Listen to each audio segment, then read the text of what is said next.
Singing by power star Dharmendra Nirmaliya. Presented by Rajdev music.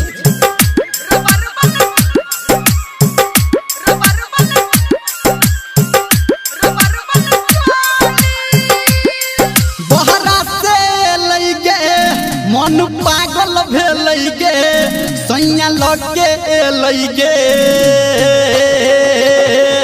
Rubber वाला चोली rubber वाला चोली बहरा से लगे मन पागल भेल गे पियावा लगे गे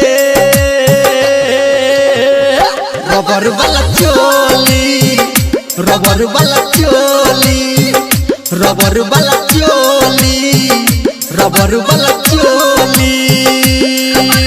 डीजे संजय सम्राट।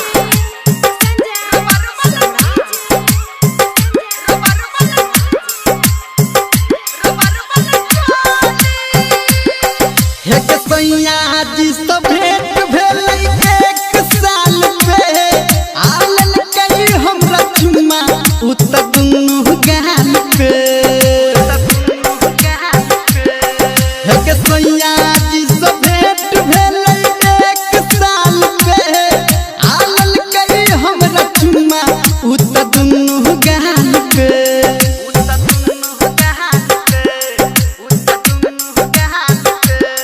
मन बाडोरे लइगे उत झटपटिए लइगे सैया लगे लइगे रबर वाला चोली रबर वाला चोली रबर वाला चोली रबर वाला चोली। डीजे संजय सम्राट।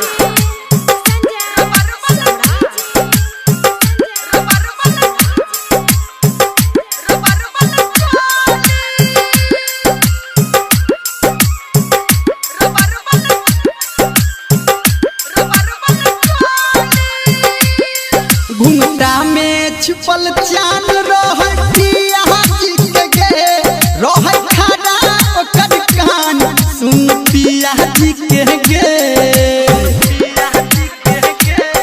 घुंघटा में छिपल चांद रहतिया जी के रह खड़ा ओकर कान सुन पिया जी के गे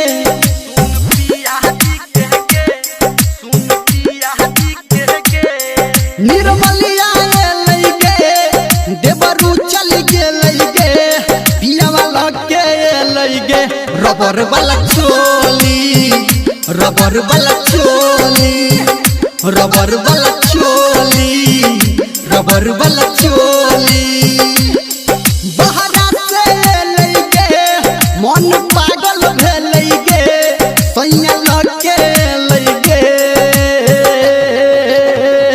रबर वाला चोली रबर वाला